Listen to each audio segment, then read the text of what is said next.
He knows me. Tonight I'm going to give you a chance. I have with me a copy of Rostand's Cyrano de Bergerac. It's from the French, you know.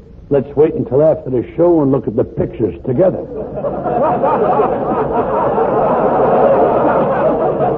James, this is a great part for you. You play the role of Cyrano, a man with a prominent proboscis. I'll make up if I have to. You won't have to. Do I have a big part? Well, you're the max motivating character in the play. Now take this scene, for instance.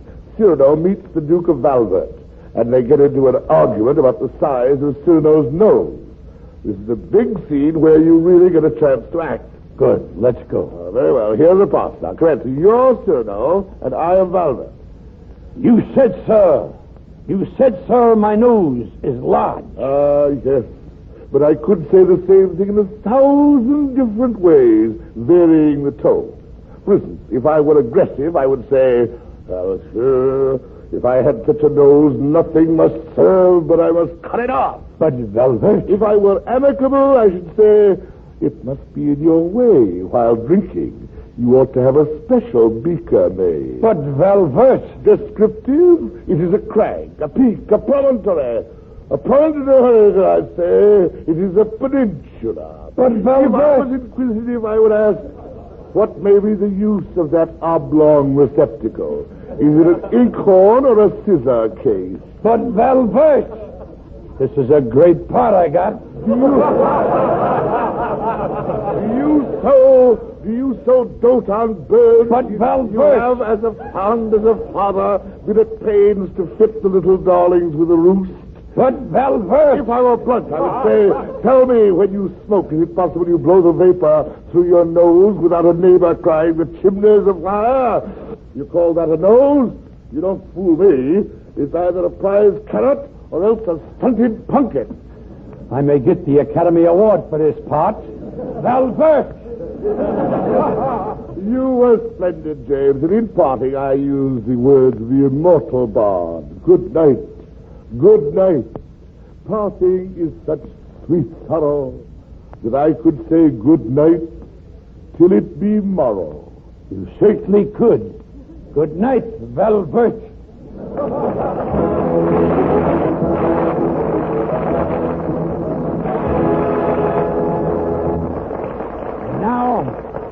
Now I'm going to brush off the culture and get back to the real me. You know, the bum. Throw another log on the fire, boys. I am Taylor Tale. Let me hear that band. You know, I've been all over this continent. I've been from coast to coast. I've even been up as far as Quebec, Mass. I've fought my way up the Niles to the very top floor, and I've even tracked the polecat to its pole. You know, I've had the yellow jack, and I've been shot full of holes. I've even grabbed an army mule plucked by the plumper. But I've never been so rip-sort, I pollute mad, as the night I was reclining my Louis XIV derriere. It all started when the telephone tinkles. Picking up the receiver, I said, oui, oui. You see, it was a French phone.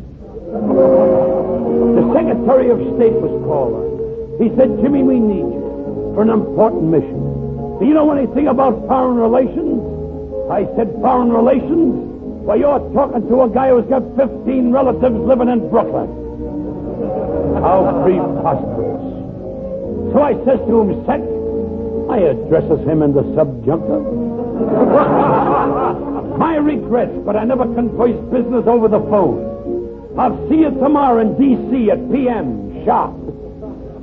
So that evening, at cocktail time, I gets aboard the Congressional Limited.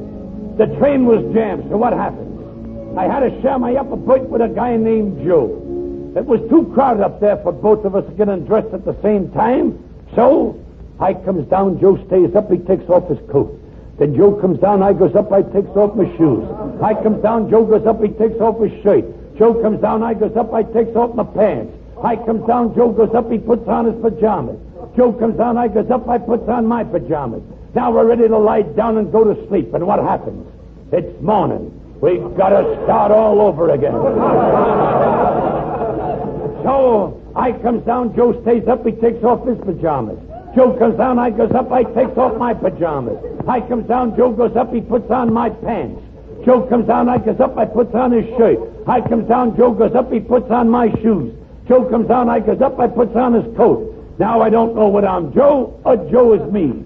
It's a case of double indemnity. He gets off at my station, I gets off at his station. His wife runs over to me, throws her arms around my neck, gives me a kiss and says, "Congratulations, Joe. You're the father of a 9-pound baby boy." What a dilemma. But what could I do about it? Nothing. So I went to Hoboken to forget. And then I went to Hackensack to forget Hoboken. That's my story, boys. So throw another log on the fire. What? No more logs? Good night, boys. Good night.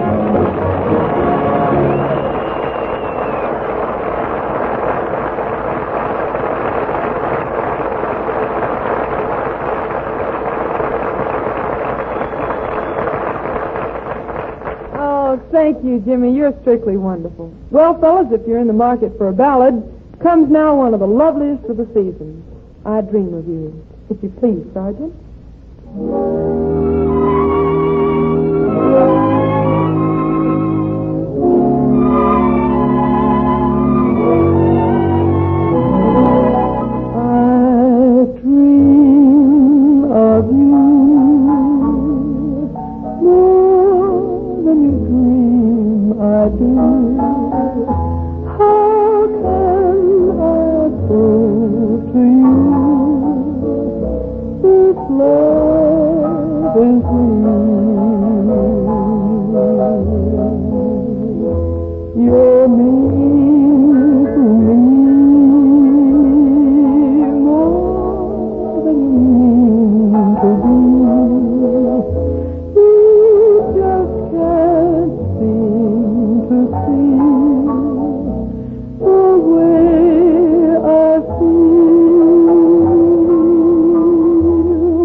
Thank you.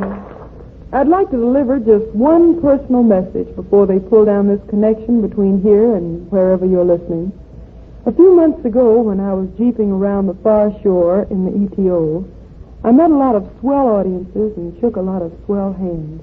And by the way, guys, I've delivered practically all of your messages that you asked me to take home. But I remember one audience in particular our pasteurized unit played to. They were from the 29th Division. There were a lot of GIs sitting way back in the audience. I noticed them just as I was hitting the last 8 bars of I'll Be Seeing You. I didn't get to meet them, so I don't know their names. They didn't look like any movie heroes in their battle dress, and they could have done with a shave. But I like their smiles, and they seem to be pretty swell Joes. If you happen to be one of those guys, I'd like to say that I wish we'd had a chance to meet. Maybe we will someday. Just don't forget that there's a gal back here who's wishing you smoother sailing. A gal named Dinah.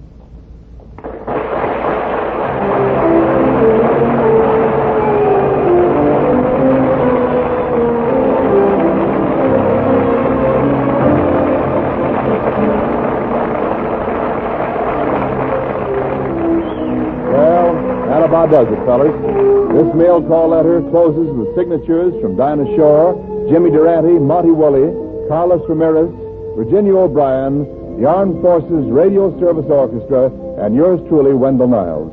This program was arranged with the cooperation of the Hollywood Victory Committee.